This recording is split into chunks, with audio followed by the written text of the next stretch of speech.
complicated, you know, man. It's like a dang old Rubik's Cube, man. You like talking about blue, red, man, then you get to one side and like messed up. All right. Welcome, everyone, to a new experiment with the Jay Burden Show. This episode will be cross-posted, exactly the same, both on my feed and then also on as an episode of A View from the Right with Mr. Gregory Hood, the host over there. So, Mr. Hood, would you care to introduce yourself to my audience? Hey, everybody. You might know me from appearing on this before. I post as James Kirkpatrick on Twitter, or X as it is. My real name's Kevin Deanna. I've worked in the conservative movement for a few decades before doing, full-time dissident rights stuff. And then Gregory Hood, I've written for Radix, I've written for Countercurrents, but these days it's mostly over at American Renaissance. Yeah, it was... You can call me James, you can call me Greg, you can call me Kevin, you can call me like the 20 other names that I've had over the years. But I think I'll probably just end up kind of combining the two. You just say Kevin. Sort of like I'm pigeon, really done right? with it. Yeah, I'm just totally done with the pen names. But, it comes out of a time when that kind of a strategy where you're trying to work in the conservative movement and you're sort of like leading multiple lives and pursuing multiple strategies at once. That made sense 20 years ago, but it just doesn't make sense today.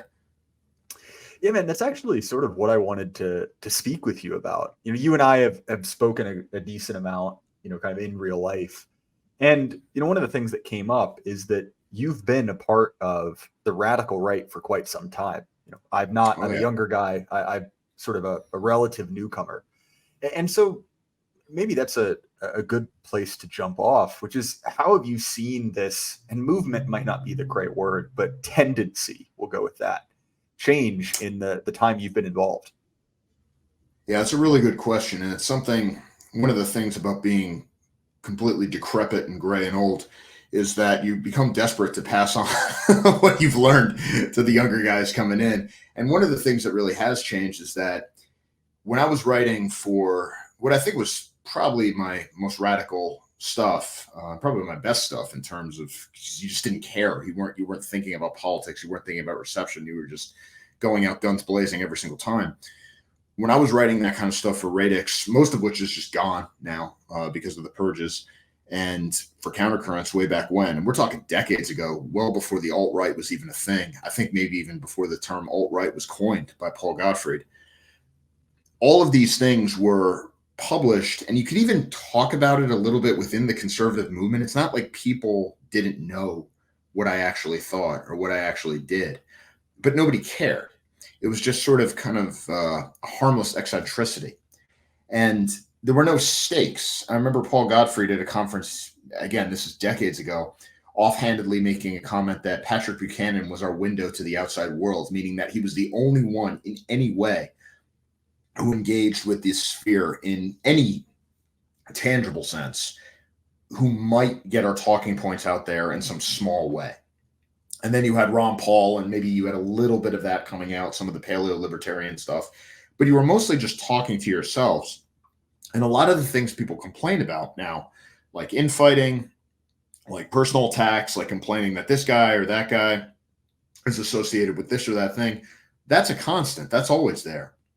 But there was something more pathetic about it when you basically had 30 guys just trading accusations at each other nonstop.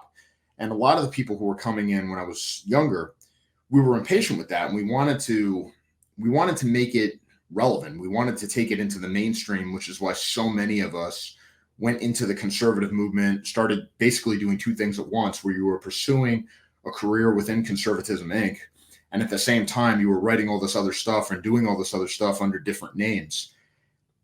That strategy, I think, did pay off with the alt-right. And Trump in 2016, especially if you look at the 2015-2016 campaign, and a lot of the things that were happening IRL at the time, like the meetups at the old Trump Hotel and things like that, it was sort of what my friends and I had always dreamed of, where you had this street culture of no enemies to the right, where you had people who we knew and worked with all the time, mainstream college Republicans, and then guys who were very extreme, very radical, working together, doing demonstrations, doing investigative journalism together, doing exposés, writing stuff together, meeting up together, basically being friends with each other. I mean, all of this, it really was a thing.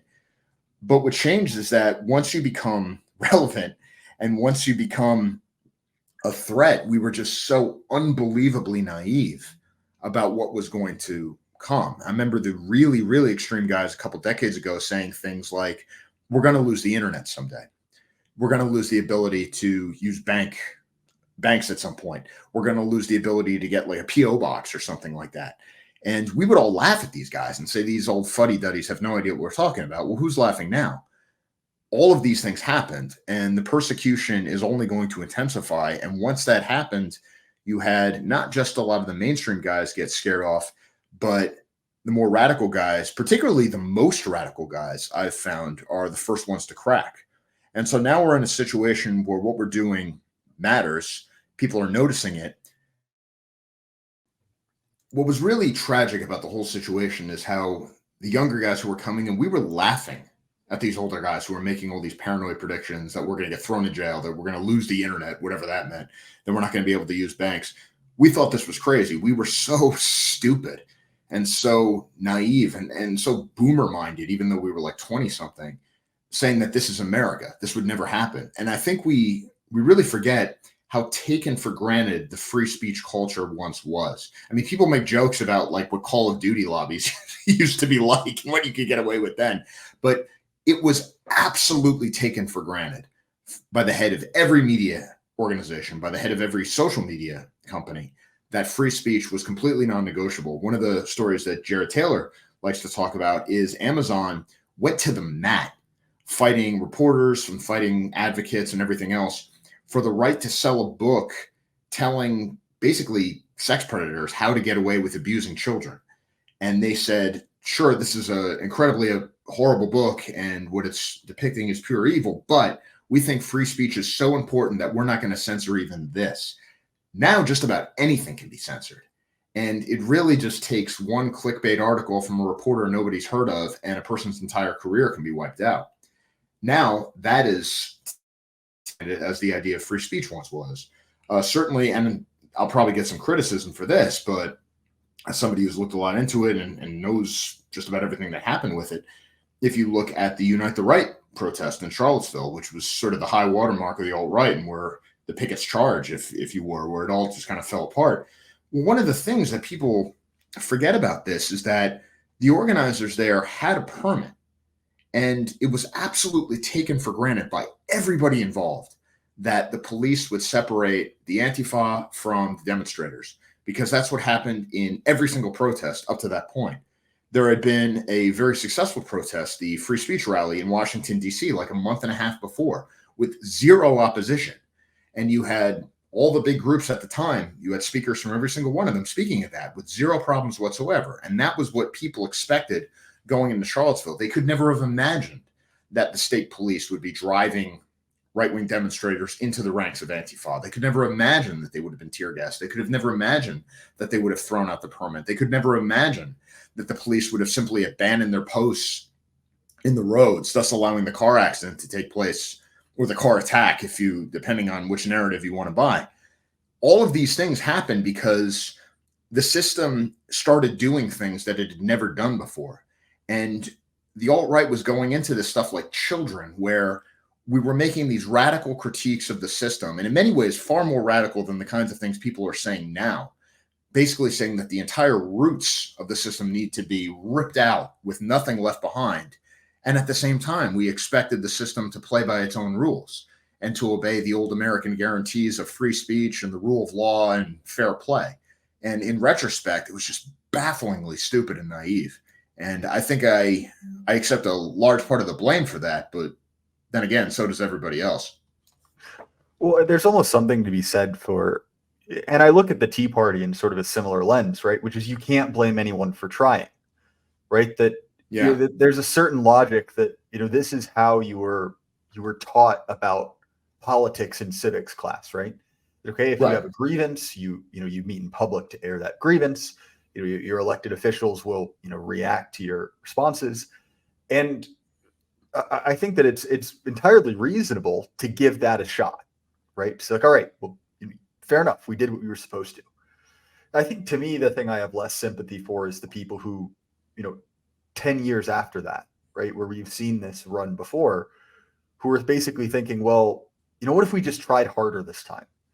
And, look, like, I don't want to turn this into just chin stroking political autism, but I think one of the reasons that elite theory has enjoyed such a renaissance on the radical right is in response to the failure of the alt-right, the failure of the Tea Party, and the failure of the MAGA movement, right? Which is effectively like, it doesn't matter if you do the thing that your high school civics teacher told you were supposed to do. You will not be allowed to win, right?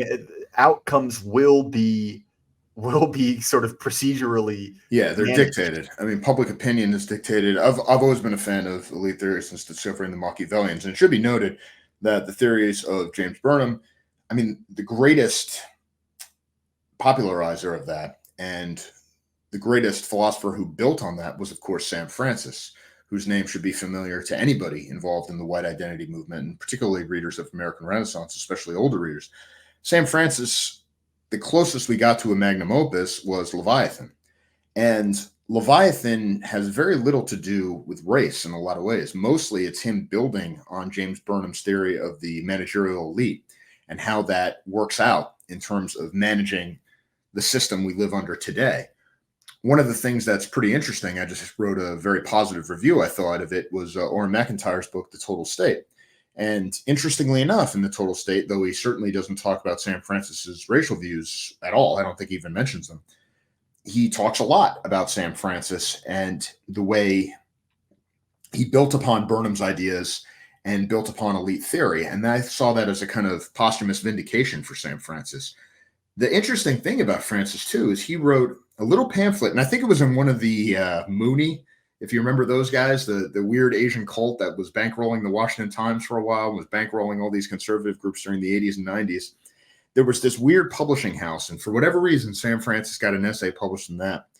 And it was called The Other Side of Modernism. It's a very small little book. You can get it for like 99 cents for Kindle on Amazon. It's worth it. And what he said was the conservative movement basically took two strategies after it was reconstituted in the 50s. One was libertarianism, and I don't think we need to go into a big thing about the flaws with libertarianism, particularly the way it doesn't understand power.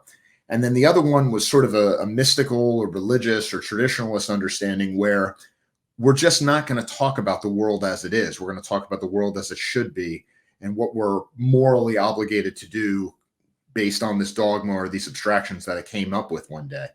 And Burnham alone, among all the writers in the post-war conservative movement, was saying, no, we need to be talking about power. We need to be talking about the way people actually are. We need to be talking about the way the sausage is actually made, as opposed to, what would St. Augustine have to say about immigration policy? And nobody really took that up until Sam Francis. And now a lot of people are taking that up and a lot of people are talking about it. But this leads to another problem, which is, does this not lead to a certain nihilism and a certain resignation? Because if everything is decided by elites and we're not billionaires who have the ability to bankroll this stuff, isn't the temptation then just to give up? Or worse than that, and I'm not going to name names, but I think we can all think of some former alt-right people who are like this. Why not just switch sides? Why not just give up and join the winning team?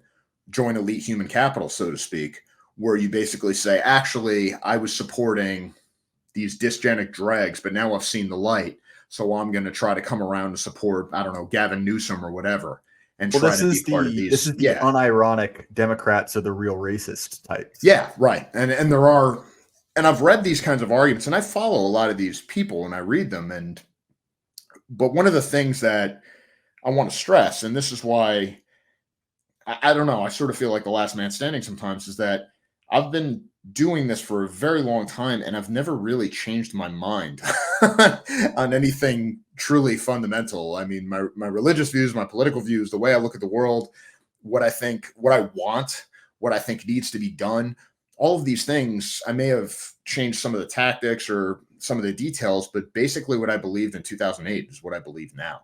And I've never understood the people who can throw themselves into something and then say, just kidding, or switch sides or become an outright traitor.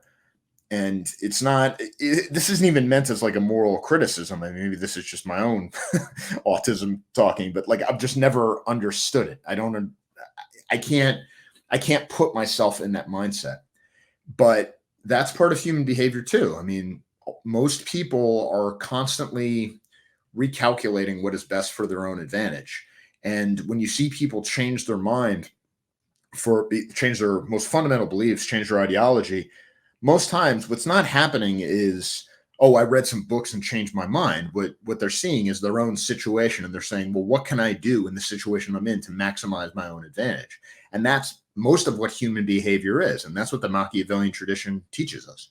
I mean, again, just real quick, if one book for everybody to read out there is The Machiavellians by James Burnham, and I think if you read that, you're going to understand politics a lot better going forward. So there are several things there I want to address. The first of all is your comments on Sam Francis. Sam Francis is required reading for us and our guys, right? Absolutely. His term anarcho-tyranny has, basically become the default term when we talk totally about mainstream. criminal justice. Exactly, yeah, it's completely mainstream. I mean, that's the biggest thing, is that the idea that it was considered a big deal if a footnote in an Ann Coulter book in 2010 referenced a column, and then in that column there was a Sam Francis reference. Like if you had a secondhand thing that was in that much of a mainstream thing, that was considered a big deal. Now everybody's talking about these things. That is a big change. But a lot of opposition comes with that. And then there's also questions of, well, are you just engagement farming? I mean, what's actually being accomplished by this? Because popularity and exposure and notoriety do not translate to power. Well, exactly. And I think that is, sort of the open question about, what's the point of being on the internet, right? Is it to win the internet, right? To achieve a certain number of impressions or clicks. And again, I think you and I are of similar minds about not kind of denigrating specific figures, right? But you can sort of see where kind of following that train of, engagement at all costs leads you. At a certain point, you become the content, right? You become the joke. And now you get paid for it too. I mean, this changes the way. Take something like X. I mean, people used to say like, well, it's a video game, but the difference is in a video game, I don't know, you're playing Skyrim or something, which is the last video game ever made, in my opinion. If you're playing Skyrim or something and you kill an enemy and like loot his gold or something, you don't actually have gold. All you've done is waste some time. But with X, if you're on there all day and you get a couple banger tweets out there, banger posts, $1,000 gets deposited to your account. And if you do that enough and you start getting 100,000 followers, 200,000 followers, 1 million followers, and you start doing these things where you rip these videos that somebody else took and put a little comment on it, like, what will our children say about this? And you get 1 million views or something. Now you're bringing in $20,000, $30,000 bi-monthly. I mean, this becomes people. There actually is a way that you can, quote unquote, win this thing. The same thing can be said about streamers. At a certain point, if you're bringing in enough money, that constitutes winning. That you're not wasting time. I mean, you're doing more and gaining more resources than just about anybody else, which is good and which is important. But it does raise a certain fundamental question, because at some point, even without fully realizing it, there's always going to be the temptation to do what sells and do what gets engagement and do what creates controversy, as opposed to doing what's effective. And the further argument about, well, what constitutes effectiveness? Well, and I think that is sort of, the question in hand. I wrote a piece about this, and it was inspired of all things by an article from Moldbug, right? And this was several months ago, but he was sort of taking aim at Chris Rufo. And, what he was doing with Chris Rufo is basically saying like, well, okay, like, are you a social media influencer or are you a political activist, right? Like those are sort of mutually incompatible things.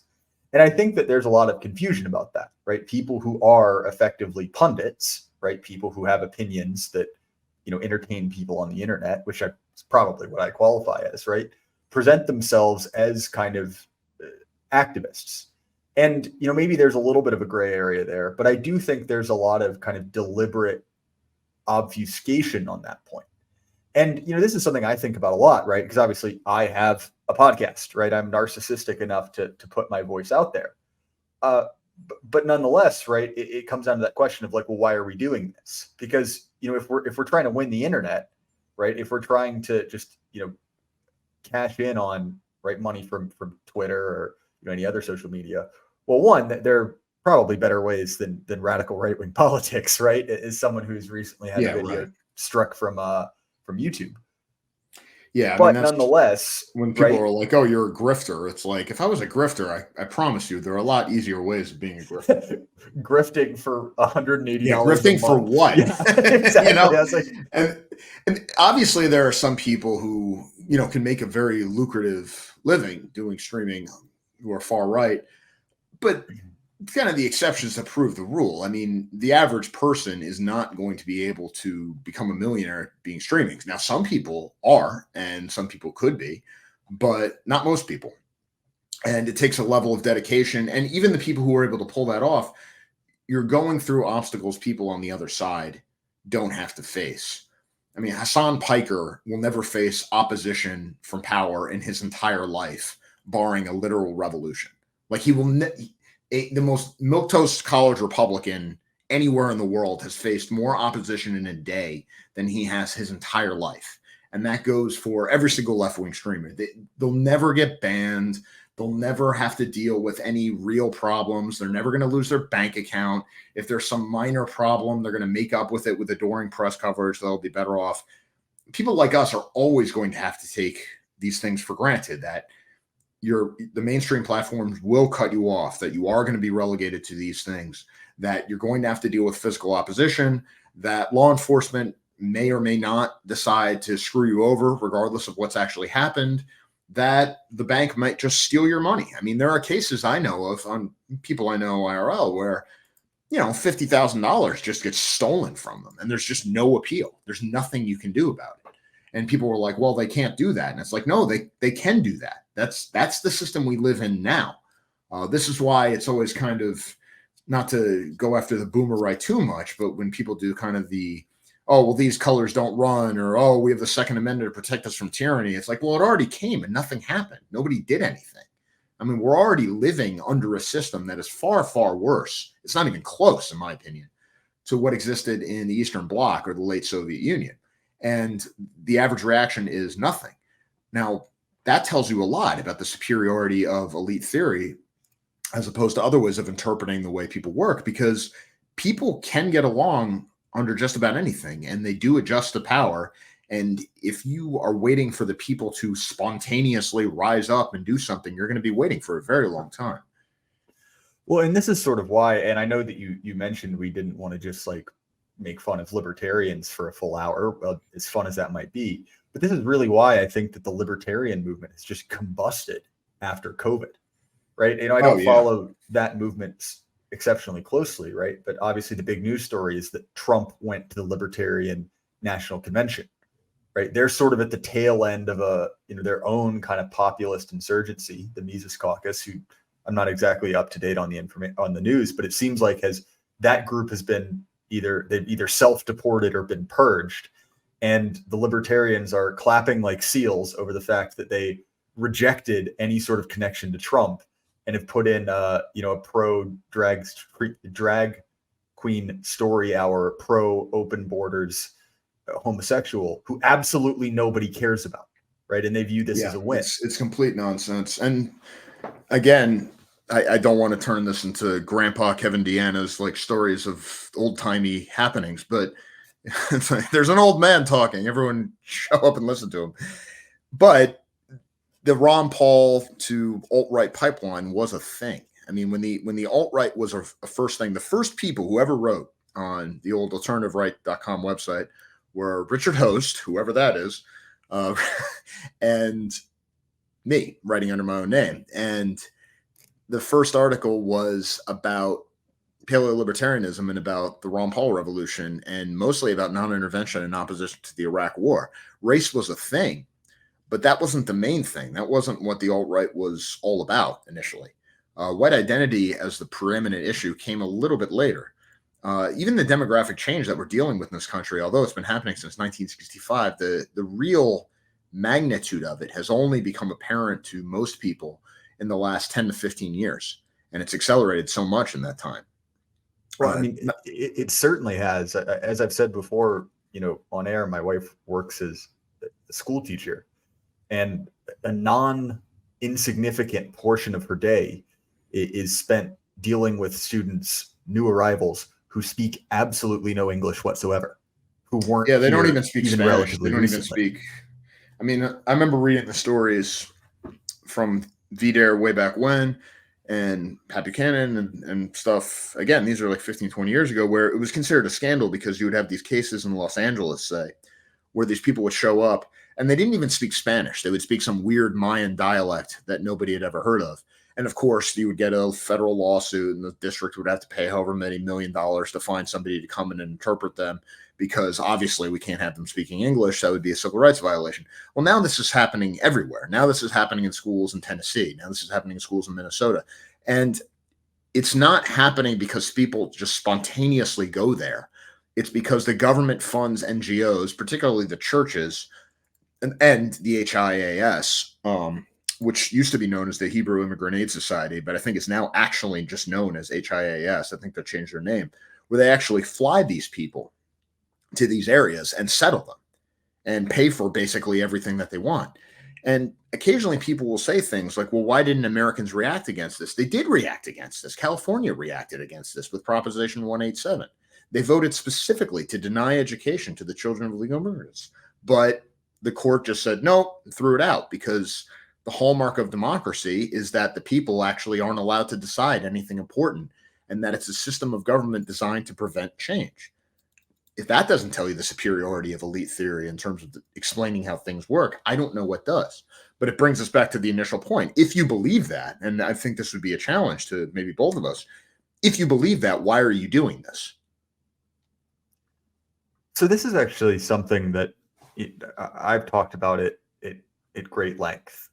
There's a friend of mine, Black Horse on Twitter, Canadian guy, quite interesting. And he talks about this, from a perspective, obviously, he's a Canadian, and he's part of a small sect of Canadian Christians who experienced an immense amount of persecution from the Trudeau government, right? Mm-hmm. Very similar tactics that were used against the alt-right in 2016 were used against people uninterested in certain medical procedures in Canada. How's that for dodging YouTube censorship? And it's interesting talking to him, because he basically speaks about this as like, look, like the problems we are facing are truly civilizational. These are not kind of transitory issues that can be, waved away. And what he views the nature of his project is to basically, some sort of kind of like a combination, cultural arc, right? Sort of passing things from one culture to another, but also effectively creating the circumstance for a future counter elite, right? Recently, Charlemagne, who actually, I believe my episode with Charlemagne will premiere one episode before this, so you should go back into my feed and listen to this. And he was talking with Pete Quinones about, essentially the problem that, we sort of have to come to grips with the fact that we as men and we as a culture are degenerated, right? This kind of like cyclical history of empires, we're at the tail end of that, right? And so in the same way that you cannot embody the spirit of another age, right? You can't literally become, a mid-century German or, someone from a different culture. Right. That children of winter, right? People who grew up in that civilizational winter, that is sort of their role. Maybe there'll be sort of a, Caesarean figure, but I'm unconvinced. And so both Black Horse and Charlemagne, right, my friends, have sort of presented this as, becoming, the Philip of Macedon, right, or Alexander's grandfather, right, mm-hmm. Of creating the circumstances for which a great man can come from. And I actually think that that's sort of a noble calling, right, to sort of create a repository for culture, keep that alive and pass that on, at a point at which there is a chance for, a resurgence or something new. because at least from my perspective, and look, like I don't want to turn this into, just the ultimate black pill hour, but I don't really see there being an achievable political solution. I think that there is, a chance for additional personal freedom, perhaps, as the U.S. security apparatus, diminishes in power. But, I don't see our guy becoming, the next king of America. I just don't see it happening. Right. I'm gonna ask everyone to listen to this. I'm gonna pop a rehab. You can hear it right now. Okay. I'm gonna pound this, and now I'm gonna give you guys some white pills. Here we go. All right. Here's the situation as I see it. I totally believe in everything that you're saying in terms of the way we view the world, the cyclical view of civilizations. I think that it is essentially irreversible in terms of, well, how do you don't go back from winter, right? You can't just be like, well, if you read enough old books, we go back to spring. Like, it doesn't work that way. And there's not going to be somebody, I don't think a man on horseback is going to come save us. I mean, just put cards on the table. I'm backing Trump, but I mean, Trump was already president. Like, we're not going to have this childlike emotion the way we did when he won in 2016, where we literally thought that we won, like it was a video game. And you saw the boomers have that moment where a bunch of them showed up on January 6th and occupied Congress and thought to themselves, like, I guess we get to be in charge now. Like, I'm not sure what the actual plan was there. We know it doesn't work that way, but I'm going to say a few things. One, and I'm only saying this, I would never, never, never violate a trust, even if I didn't like a person. I believe people who talk to journalists should be shot into space, and traitors, get the bullet twice. But this has already been doxed. This is already out there, so I can discuss it. Around before 2016, I met with Peter Thiel, and I know there's a lot of controversy about him right now. I've never gotten any money from him. I can't even use PayPal. I don't know anybody who can use PayPal or Facebook for that matter. So I'm not part of the Thiel network, or never was, but I did meet with him. And he was talking, and as obviously we all know, he was part of with Trump, at least early on in the administration. And he's been flirting with a lot of these ideas. I know of a few donors to right-wing organizations, and I'm not going to give the names to that, but I'm also going to say they don't give a lot. In fact, they give very, very little. But the reason I think they're doing it is they're sort of putting their finger in the wind. They're trying to see what's going on. And I think, and occasionally you read these stories about elites, real elites, who are doing things like hiring more private security, setting up bug outs on various islands, talking about a lot of interesting ideas that really don't vibe with multicultural democracy and a lot of the things they say they believe.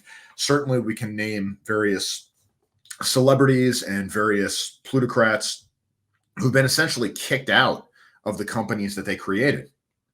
The point is that an elite, and we should know this from Sam Francis and from Burnham, elites are products of social forces, right?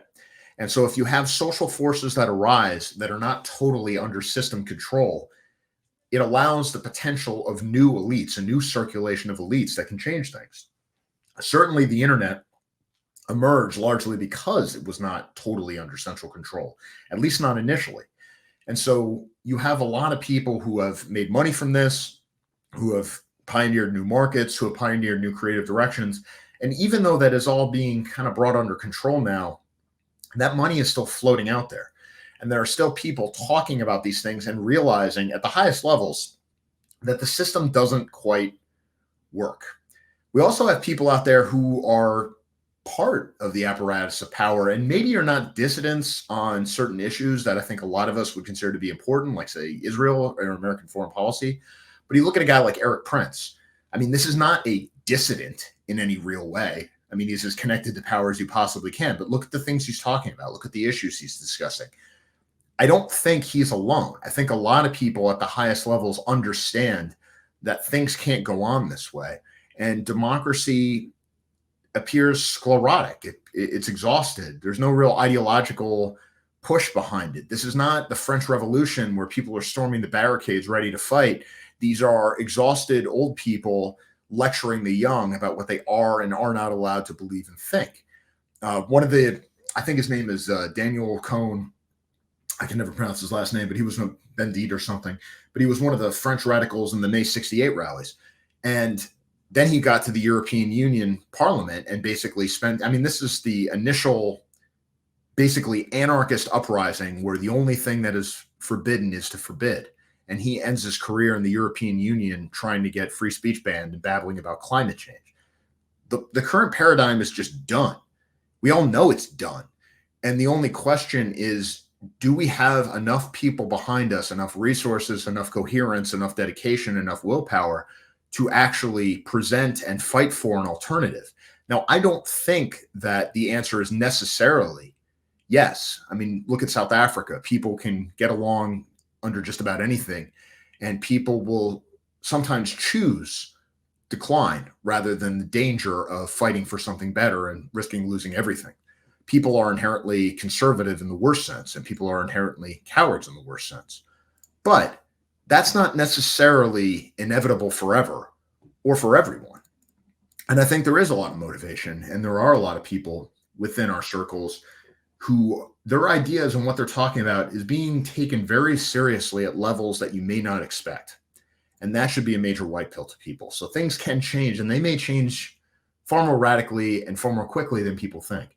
And the second thing is that even though I talk about these ideas of elite theory, and even though I'm pretty cynical about political change and all these types of things, I mean, you know who I roll with, IRL. You know, like how I actually live and the kinds of things I do.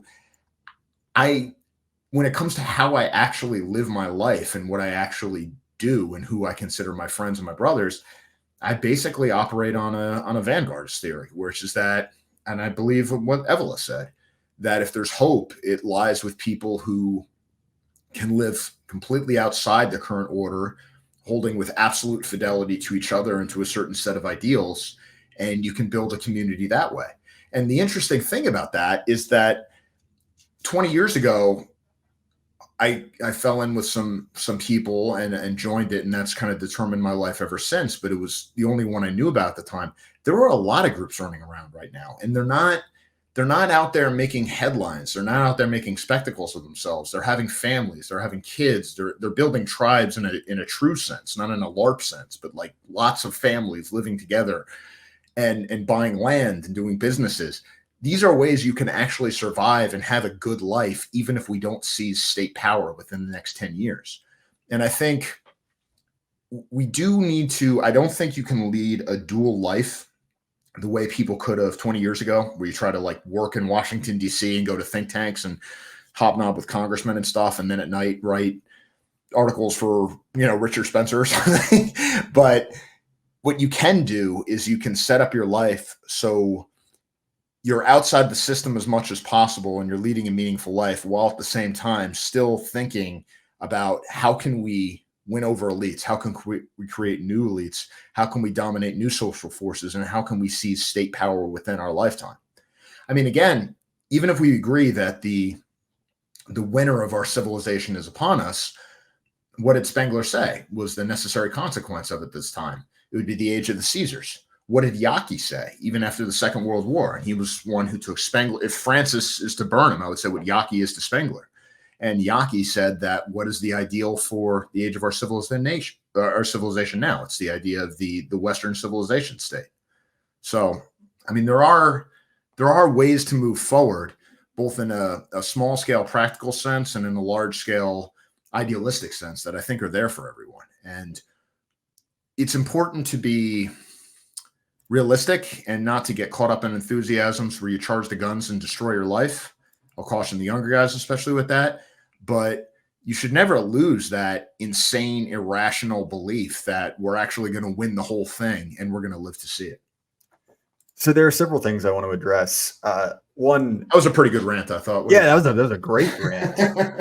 So I should qualify everything I've said by, look, like I'm naturally pessimistic in character, right? That's kind of how I am. But your point about, people in elite circles reading our stuff, I mean, that's something I've thought of as well, right? Eric Prince is one. I have some contacts who know him personally, who assure me that he is much more plugged into kind of right-wing values than one might initially believe. And if we understand, right, that, and I'm going to go back to this piece I wrote about the purpose of a pundit, right? Because the point I made in that is that effectively a pundit only has power if they have an influential audience, right? That effectively, merely by having, a Rush Limbaugh-sized audience, you don't get what you want. You get what you want if, people in power pick up ideas from you. And so, filtering ideas through the elite class, I think, is a very real possibility, especially if we consider the fact that us and our guys have a way better hit rate than almost anyone else does, right? Like, for instance, this is a dumb example. I'm not a geopolitics guy, but I'll put it this way. I called Ukraine war, like how that would go, well before the New York Times did, due to, the advanced geopolitical strategy of which country's bigger, and that's a stupid example, but there are many other cases, right, where us and our guys have managed to, produce better analysis. Now, one other thing I want to bring up is that I think that there are sort of two paths forward for the global American empire, right? USG, whatever you want to call it. And it seems to me that there are sort of, two broad factions at work. One, if you look at people like, Eric Prince is a good example, but also, some of the figures connected to a man like Judge Napolitano, right? And look, all of those guys in the parlance of the internet glow, right? They have connections to U.S. intelligence, right? They're not our guys. Yeah, there are people. I mean, that's one thing I've also learned, and I don't want to get people paranoid or whatever, but I mean, you'd be shocked at how many times somebody will say something like, this guy is connected to intelligence. And you're like, what are you, insane? And then 2 years later, you find out like, no, that's actually true. And, you were probably being tape recorded or whatever else. Well, right. And in this case, it's a straight line, right? You don't have to go through something. Yeah, right. Yeah. Certainly not to figure it out. But my point is, right, there seems to be two broad parties. Those who are sort of looking at the real problems of the empire and saying, if we don't change this, the empire fails. And then there is a group of people who are, who seem to have come into power in the 60s, who are basically saying, there is no way you will ever pry my cold dead hands from power. And if I go down, everything goes down with me. And those are two possibilities, right? And even those reformer types are not necessarily aligned with us. But I do think we are seeing an intra-elite conflict going on, right? We mentioned Twitter. I agree.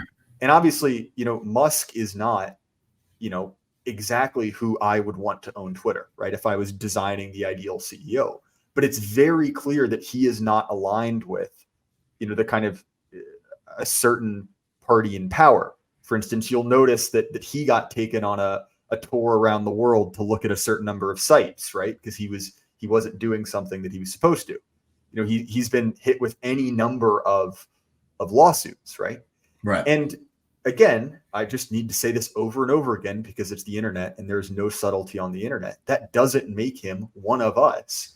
But it does indicate that this is not a monolith that we're up against. There are fractures, rather. Yeah. And people, just because somebody is not one of us or not necessarily a comrade, does not necessarily make them an enemy. And particularly if the current system survives, if the current elite survives, if things keep going on as they are, we lose everything. Our people cease to exist. That's it. There's nothing else to talk about. Nothing else matters. I don't care about your religion or what books you like or how many kids you have. None of that matters. It's all fake. It's all irrelevant. Like once the people gone, that's it. So there does need to be a sense of urgency about all this. And to that end, we should look with interest when we see these kind of elite fractures. And what I think is a real palpable sense among people at the top that things cannot go on as they have been. There is also something to be said that liberal democracy, and again, I don't want to say like, oh, well, this is the way liberal democracy is supposed to work or inevitably will work, but let's call it what they call it. I mean, the liberal democracies we live under, they've shredded their legitimacy and the premises that they supposedly base their right to rule on over the last few years. There's not a country anywhere in the world except maybe the United States that still even honors freedom of speech as a real ideal for controversial things. And even in the United States, it's technically illegal, but you don't actually have it. The idea of banning certain books or movies or things like that, even video games.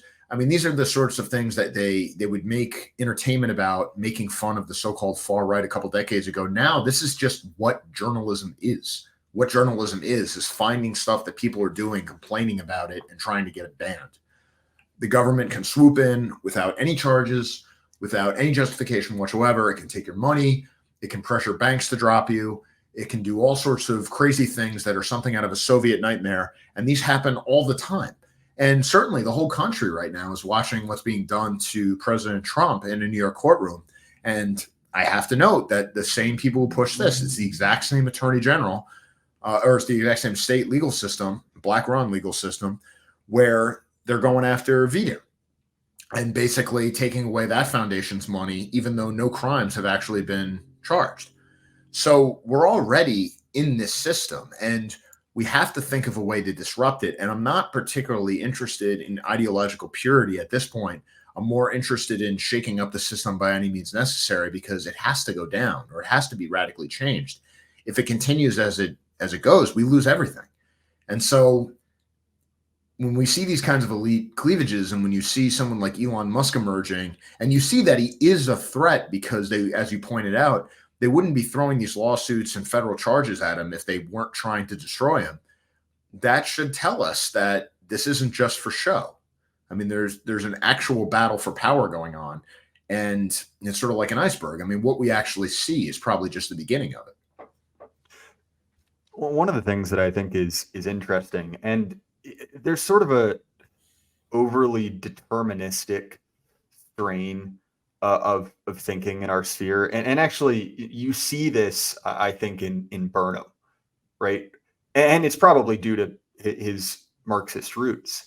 But one of the things you see, and I believe it's Mosca, right, one of the Italian elite theorists, is this idea of a political formula, which is effectively every regime needs to legitimize its rule. You know, they need some sort of reason that they are in charge. And one of the problems that our regime is facing, and you're seeing this in any number of kind of secondary measures, right? People who sign up for military service, you know, anything like that, right? Is that no one really believes this bullshit anymore.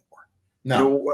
A great example, right, is what we're currently seeing in Germany, right? For those in the future who don't remember the current news story of the day, there's an EDM song kind of sweeping the German charts. Basically the whole chorus is basically, you know, Germany for Germans, foreigners out, right? And the German government has absolutely lost its shit about this.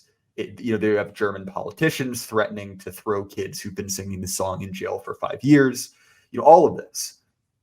And there's really a core problem to that, right? Which is it's very, very difficult to make the claim that you are in charge because you are the wise liberal defenders of freedom, protecting everyone from the Nazis, when you're throwing someone in jail for 5 years for singing a song. Now, don't get me wrong. This is not the error that conservatives often make, which is, haha, I have found a case in which the left is inconsistent, therefore I win, right? That's not what I'm saying. But what I am saying is legitimacy is an inherent part of politics. And the problem is when you pull that sort of kayfabe away, when you pull the veil of normalcy away and reveal that effectively this is just banana republic politics, it is very difficult to get people to buy it. And it seems to me that this is what we are witnessing, right? That people are sort of opting out. They're not buying in. And, you know, when you stack that up along with, you know, another series of, you know, major flaws with the system, you know, for instance, in the UK, right, they're trying to institute mandatory national service. That's a very difficult thing to do when literally nobody believes in your country at all, right? And so it does seem like, you know, one of the, at least in my mind, the most significant problems facing our elites is that effectively, and I mean, actually, I don't want to bring this to an overly controversial note, but you see this with what's currently happening in Gaza, right? That the state religion of Nuremberg, well, those checks are starting to bounce. You know, no one under the age of 40 cares anymore. No, And that's nobody does. that's They also say the Israelis is white. I mean, that's the glue holding everything together. And I know he's coming under heavy criticism right now, but it was Steve Saylor who said that anti-white hate is the KKK crazy glue that holds the left's coalition together. Well, that kind of falls apart, and this was inevitable. And it's not just going to be on the question of Israel. Once you have people disagreeing about who counts as white, I mean, for example, right now the census, they're trying to change it so that now North Africans will get their own census category, because right now they're technically construed as white. They openly discuss that they're doing this so they can get more federal benefits. Certainly on the left, you have people like Chuck Schumer and kind of the grand old men of the Democratic Party trying to put down a rebellion by people like Rashida Tlaib, who are saying that Israel is a white supremacist settler colonial state. She even gave a speech to her own constituents, none of whom should be in this country, incidentally, that we're going to stay home. We're going to impose a cost on President Biden on good old Genocide Joe for not doing enough to stop Israel. I mean, that's a real split in the left. And there's a lot of discussion in the online right about what our stance should be on it. But right now, it hasn't quite bled over into the people who are in government. But in the Democrats, it has. I mean, you see a real split at the highest levels. And again, the more that happens, the happier I am. I want to see more stuff like that happen. And I think that the left is going to face more conflicts of that kind, because it seems like particularly in Europe, the engine of growth and prosperity is slowing down. And Europe especially committed economic suicide after the Russian invasion of Ukraine, basically to align itself with American foreign policy. And certainly they're not gaining anything from it. They're basically relying on hard power and repression to tell their own people to shut up. They're basing their future political stability on these Muslims and immigrants who do not care about Europe and will never care about it, regardless of how much free stuff they get. And now in the most important core country of it, which is Germany, you have probably the most subversive, in a good sense, quote unquote, far right party that has a real chance to win things, which is why all these other parties, including people like National Rally with Marine Le Pen, why people like that are panicking. I mean, you have the AfD rising not just on concerns about immigration, but also on concerns about the continent's economic policies. And the reason the continent's economic policies are so stupid are because they're essentially aligning with what DC wants. And one of the big things that I want to talk about just going forward, and this is something, again, I was talking about when I first went to Europe decades ago, is that if you're in these circles and you're an American, it's a weird bit of doublethink, because on the one hand, you've got this kind of entitled opinion that we're the only country that actually matters. But on the flip side is that you're kind of anti-American in the sense that you want Europe to break away from our domination, because that's the only way the continent is going to rediscover its roots and do what needs to be done to save itself. It's not going to be able to do it as long as America is still dominating it, unless, of course, America itself has a revolution from within. But barring that, I mean, American influence in the first world is overwhelmingly a negative force at this point. And we're the ones funding all these NGOs that are bringing in all these poisons to the continent. And this is something that, I've had to come to terms with. I've done a mini series on my show about Israel-Palestine. And really the reason I did it is because I sort of got snookered for the first couple months, after the October attacks, by the line of reasoning that's basically not my monkeys, not my circus, which is sort of my natural inclination, right? I can't hide it. I don't particularly care about what happens in areas of the world that are 4,000, 5,000 miles away. But I had a friend talk to me, and he was like, "Look, like, this does matter, right? This is your government. This is your tax dollars being devoted to it, and you're sort of falling into the trap by basically saying, like, well, I don't care. You're kind of tacit consent to it." And you mentioned earlier, talking about the kind of way to operate in a regime like this, and it reminded me very much of Junger's concept of the anarch, right? Of sort of having a set of inviolable principles that you will never compromise on, and yet sort of kind of disappearing into the forest, so to speak, not literally, right? Not in kind of an Uncle Ted sense, but of sort of denying your consent from a hostile regime, is kind of a way of personal resistance.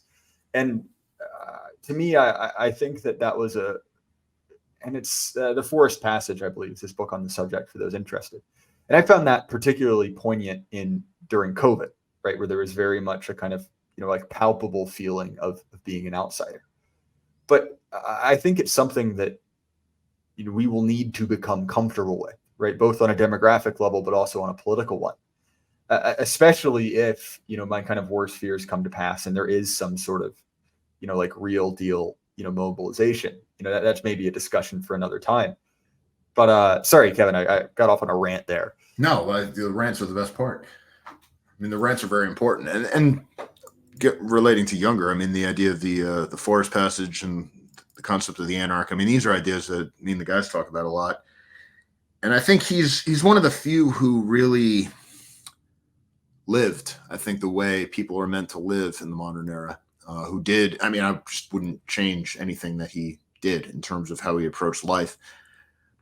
Obviously, we're in a bit of a different time now, but there's a quote from Younger that I said at the last video speech, and I'm kind of going from memory here, but he said something along the lines of, and he's writing this, I think this was from Storm of Steel, so writing it from the perspective of a World War I soldier.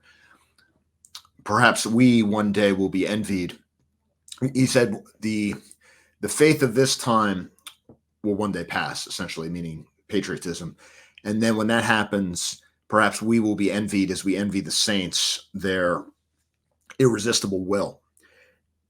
And once that happens, then perhaps we too will be seen as sort of the martyrs of a dead faith. I just butchered the quote, but what he's saying is that we who still believe in the old nations, who still believe in the old founding mythologies, we're essentially priests of a dead god, because the people who actually run these things do not care about this. I mean, at no level does someone like, maybe even Joe Biden is so old that he might still have some remnants of it, but the people who are in Congress now, there's no sense in which they can be called American in any meaningful way, the same way that a Washington or even a Lincoln or even a Calvin Coolidge or even an FDR could consider themselves American. I mean, it's a total break. And the ideas that are required to rule in America today require an unrelenting hostility to everything that the historic American nation actually is. That's what it means to be an American leader today. It means to hate America. It is to have an almost inconceivable lust for entropy and destruction for what actually has been built by better people. And we're in the position of saying, well, we need to bring it back or we need to save it. We're waving the same flag that at the end of the day is also the flag of the federal government that's destroying us. And I understand politically, my friend Scott Greer has written a lot about this. I understand politically that our constituency, the people we want to appeal to, have not given up on America. They're certainly not going to give up on certain symbols. We may even end up being gifted some of these symbols if the woke left, if we can call them that, does something completely insane, like try to get rid of the national anthem or the flag or replace this or that thing, which they may do.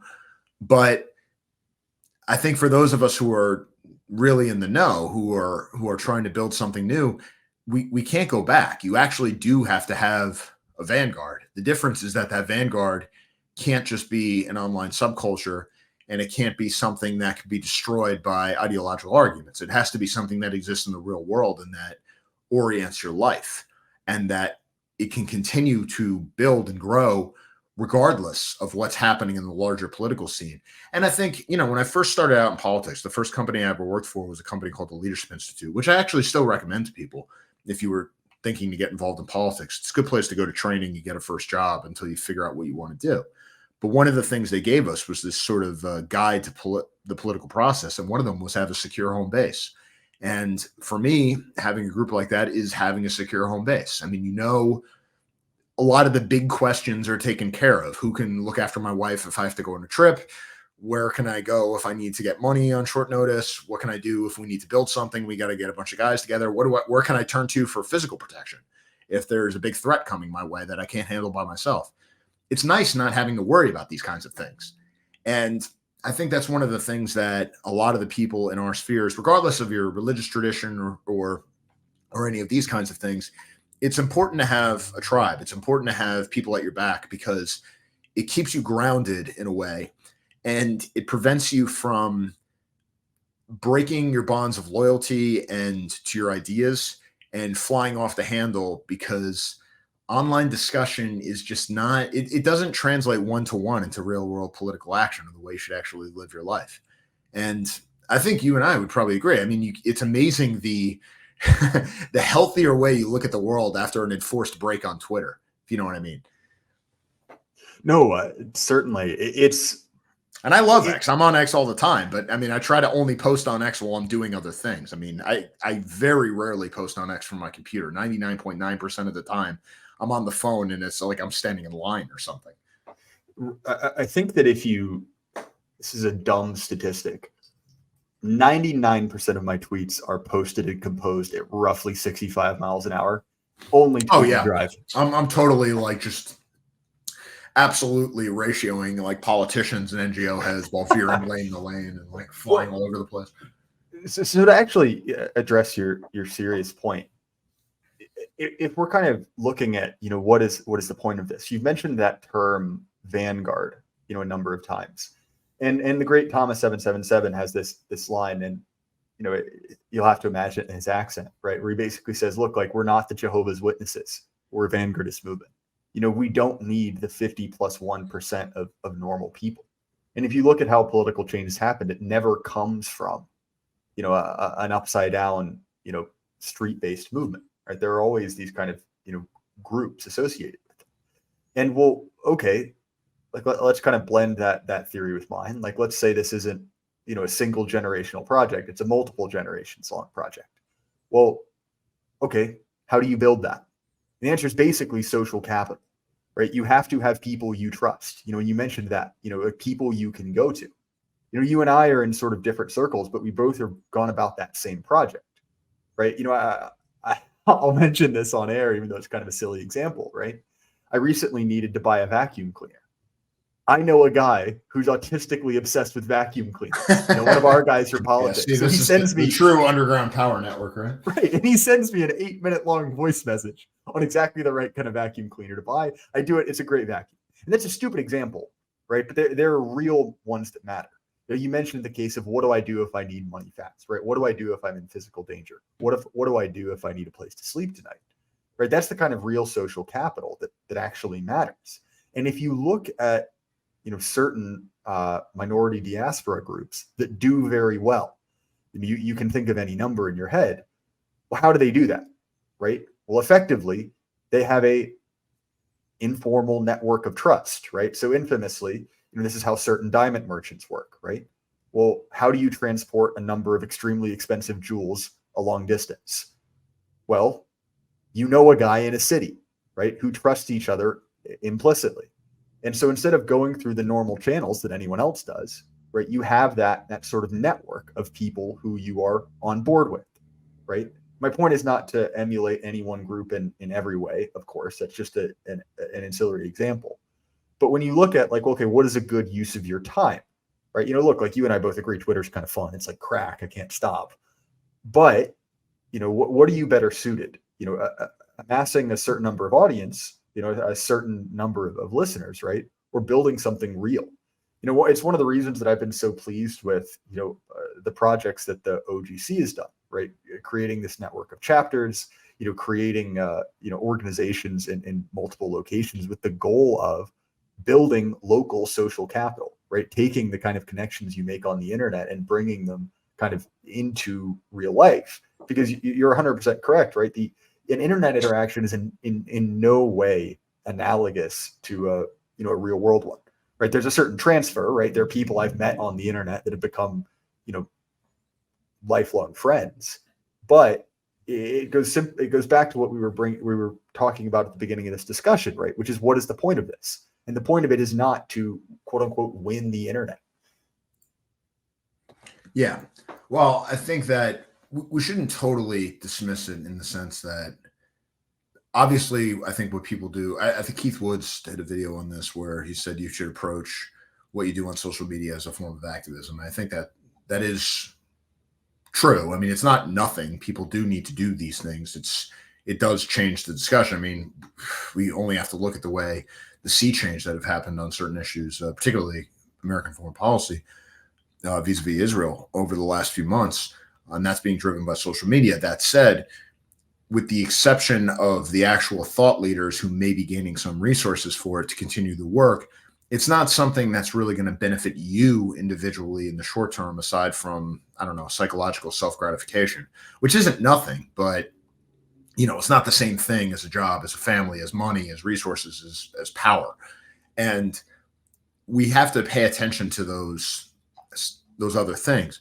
One of the things I like about the right, the current right, and this is something that was in the kind of proto-alt-right and has continued ever since, and people make fun of it and call it a grift and whatever else, but I think it's fundamentally healthy about it, is how much emphasis there is on self-improvement, how much emphasis there is on fitness, on making money, on side hustles, on doing these kinds of things to actually build yourself up, as opposed to complaining about being a victim, because claiming victimhood doesn't work for white guys. I mean, nobody cares. It doesn't matter even if you are a legitimate victim. No one's going to give you money. I mean, most of what leftism is today is the manipulation of language for rent seeking.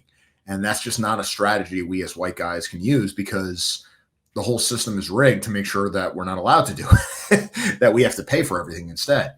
And so people talking about the things that you can actually do in your own life, things that you may not necessarily want to even put online, these are still positive things to be doing.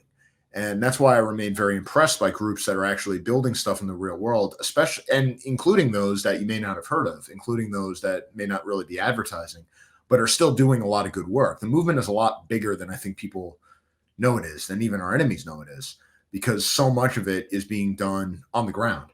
It's not just being part of the content churn.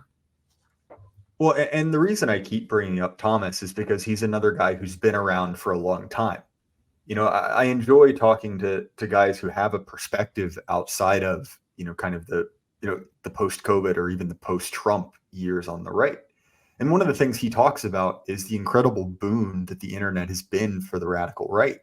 He says often that, look, you would be ecstatic 30 years ago if you had a newsletter with 100 recipients, right? Yeah. You would be a big deal. And now look, this is a fairly low rent podcast, and I would be very upset if I only got 100 downloads, Yeah. I mean, that's one of the biggest things about this question of relevance, and it's sort of a more money, more problems type situation where people will say, well, there are all these divides and everything else. There's always going to be divides. There's going to be 5 people. There's going to be divides.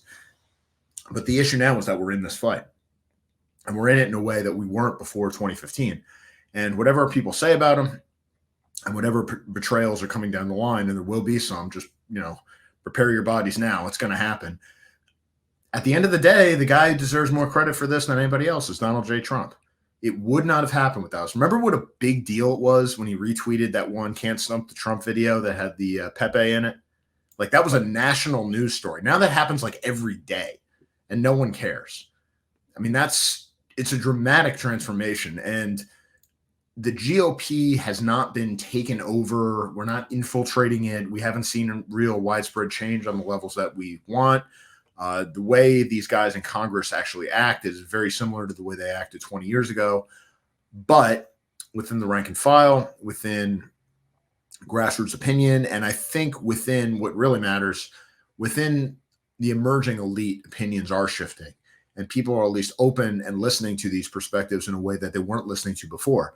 And for people coming in, you need to think seriously about, where can I do the most good, and what am I willing to put up with as I go forward?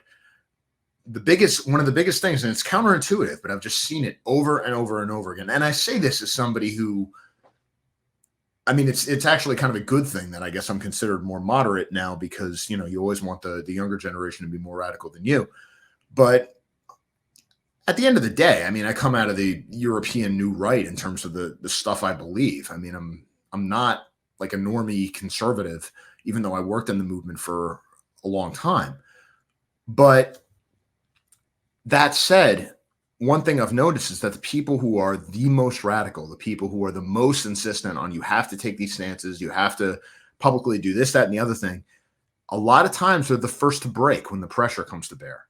Now, there are a lot of people who have not and who have proven themselves under tremendous pressure. And I think we can all think of those people are because they get a record going back years.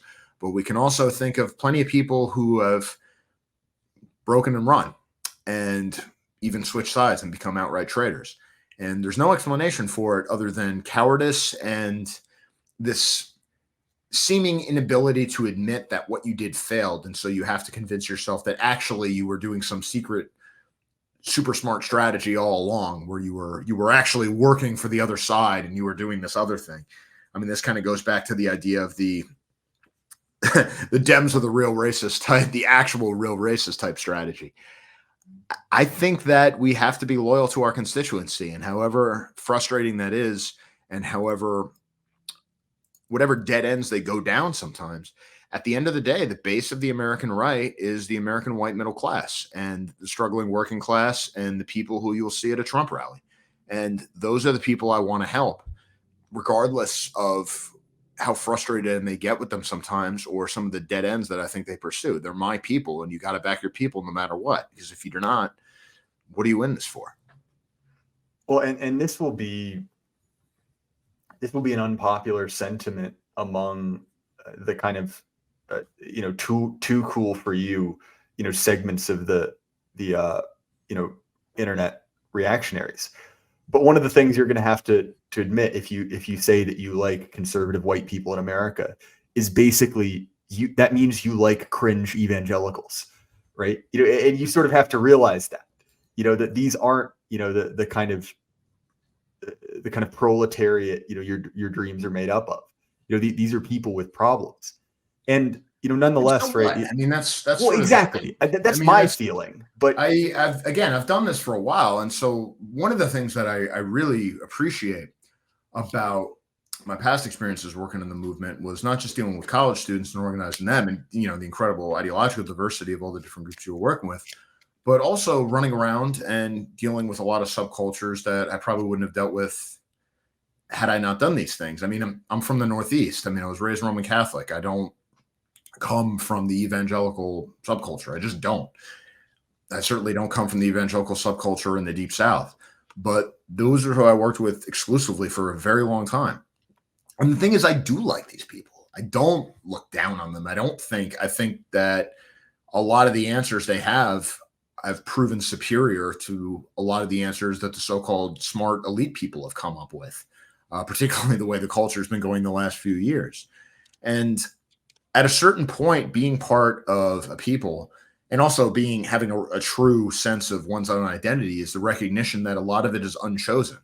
I mean, certainly if I was coming up with a religion for my people or a cultural order for my people, I wouldn't come up with a lot of what evangelical Christianity or Protestant eschatology is, but that's what it is for a lot of these guys. And they're of my blood and they are my people. And so I'm going to be with them and I'm going to treat what they believe with respect. And I'm also going to try to profit from it and learn from it where I can.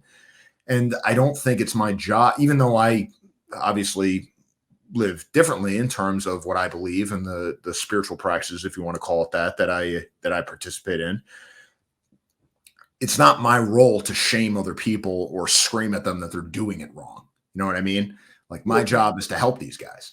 We're in complete agreement. That was more a shot across the bow of the multiracial working class Catholic types, if you catch my drift. Sorry, poor joke.